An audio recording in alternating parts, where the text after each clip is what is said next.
Yo, YouTube, it's your boy, Truth. Here I am, back in the doctor's office. We're getting some Paydirt in today, taking it to Paydirt. You know, this last week, I just want to say, 6-3 in my picks. I know. It's like, Truth, how do you know? I speak the truth. It's the truth. I just know who's going to win or not. You know, I would have been 7-2, but the Panthers still don't know how to win games. We're going to get back to that in a minute.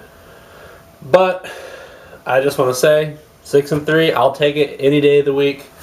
You know, you want to do a pick challenge with me? Send your comments, send your requests. You know, I might make a Facebook page just for my show. You guys add me there, send some comments. Do the pick challenge. I will take on the best of the best. You got picks, send them towards me. I'll win. Guarantee. That's truth. So let's dive right in. Let's dive into let's see, what I'm going to do. The Beast of the Week. As much as I love to be a hometown pleaser and brag about my 49ers just whooping that Buccaneer ass last week against a secondary that was supposed to be tops in the league, one of the tops, I'm not going to do that. You know, this is supposed to be an unbiased show to the best of its ability. And I'm going to talk about Dwayne Bowe. Guy that a lot of people don't give credit outside of the Kansas City organization. Dwayne Bowe. He got 4 touchdown catches, crucial. I believe he had all 4. 3 or 4 touchdown grabs. He made one just look easy, just popped it up to himself after being just all over by a Colts defender. I don't know why they aren't getting this guy some more help. Castle, I'm going to give my co-beast. He had a big game, best numbers he put up in his career, even outside of the Patriot one-year wonder. Matt Castle, Dwayne Bowe. It's been a tough year for you guys, but you guys get my beasts of the week. My scrub of the week, you know, it's easy for me to say Denver Broncos, Tim Tebow. As much as I want to say Denver Broncos, Tim Tebow, I want to say the New York Football Giants. Guys, where were you? Eli, top 5 quarterback? Please. Top 5 nose picker. I mean, I think my grandma could go out there and play quarterback for the Giants. You know, and she's almost in her 70s. Why you're throwing into 3 Seahawks defenders, I have no idea. Their defense is terrible. Why weren't you pounding the ball? Eli, G-Men, I don't know. Wake up. You have a chance to grab that NFC East. It is there. The Eagles aren't doing anything. The Cowgirls aren't doing anything. The Redskins are mediocre. I don't trust Rex Grossman. Hog fans out there. I've seen that guy do way too many things in Chicago and just disappear. But Giants, wake up. This is your division for the taking. And granted, none of you out there are going to do anything in the playoffs, even for you teams in that division. But it is what it is. So, Giants, let's go. Come on, Blue. Get it going. Story of the week. You know, this last week as football fans and football fans from generations ago, generations past, we lost a great innovator in Mr. Al Davis. I don't know what I can really say about the guy. The guy was an innovator. He had attitude. He had spunk. He had spark. And he went against the grain. And I guess that's what I respect about Al Davis. He did things his own way.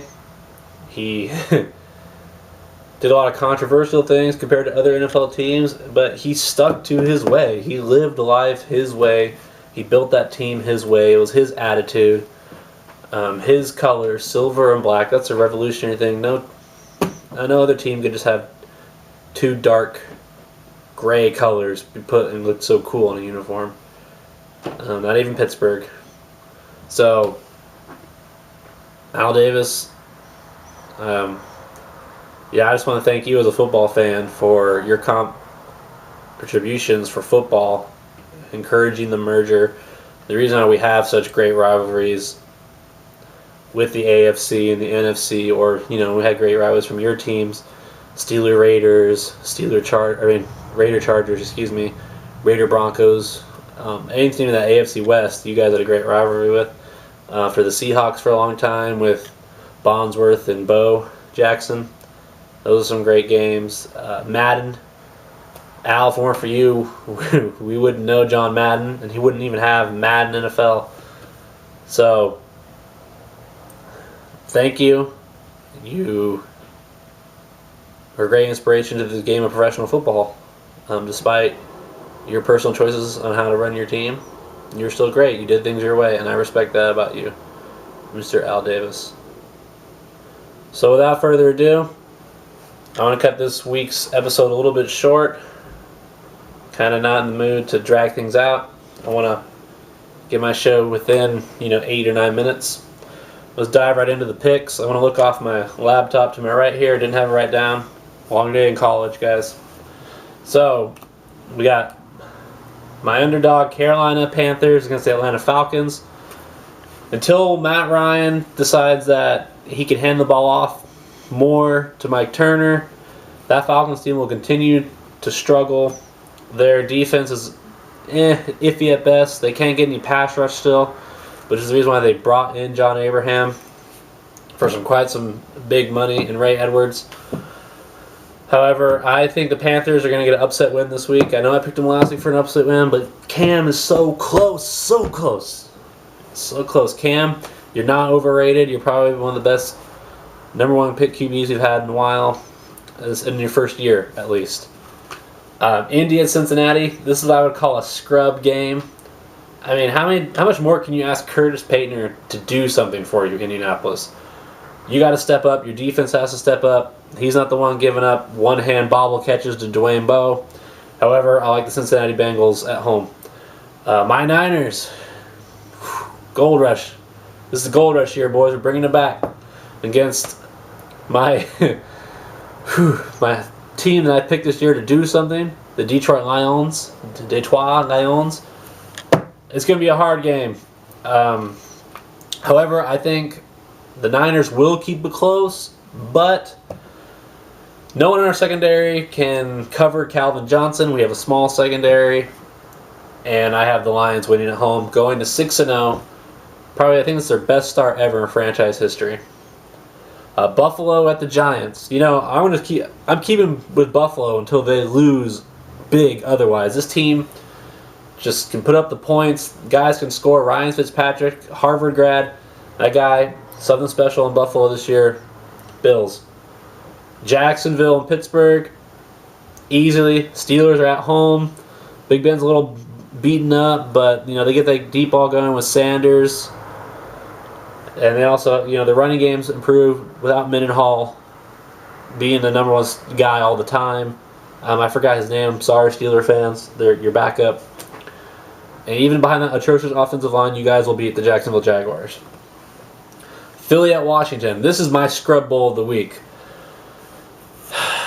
As bad as Philadelphia has been, the Eagles seem to play their best games against the Redskins.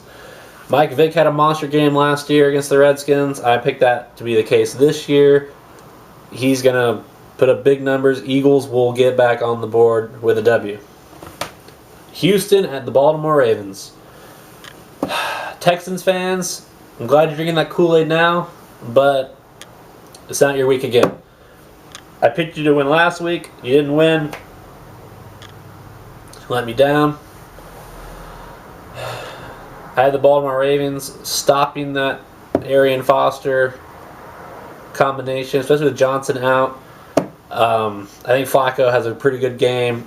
The Ravens D stops down any kind of chance for a running game against the Texans. Baltimore and Charm City. Then we got Cleveland at Oakland. Raiders. I'm not gonna take the time for more than that. Raiders, they're spirited. Al Davis is playing through them, and they're at home against the Browns. Raiders win. Dallas at New England.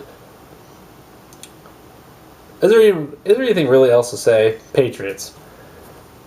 Then we got Saints, Bucks. You know, Tampa Bay, they seem to somewhat got better, but Freeman hasn't been as consistent as he was last year. I think he's thrown more interceptions all of this year than he did last year already.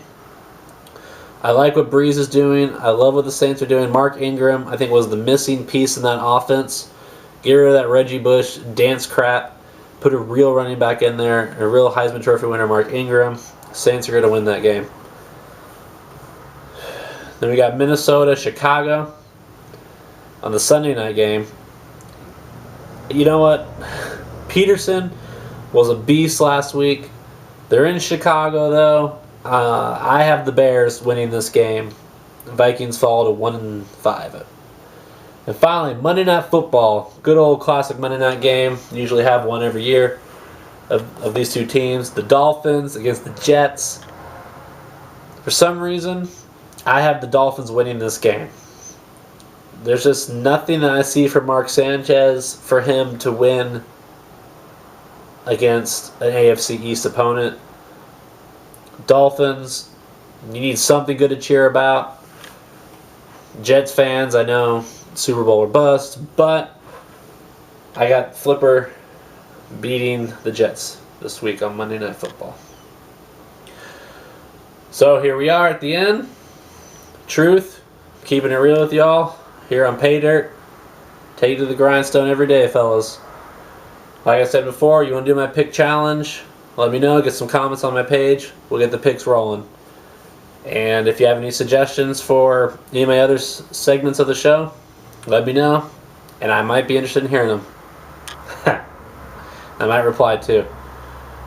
Give a quick shout out to my boy Tank. Thanks for the plugs. Appreciate him every week. Hope you guys have another awesome football weekend. Stay healthy. Truth out.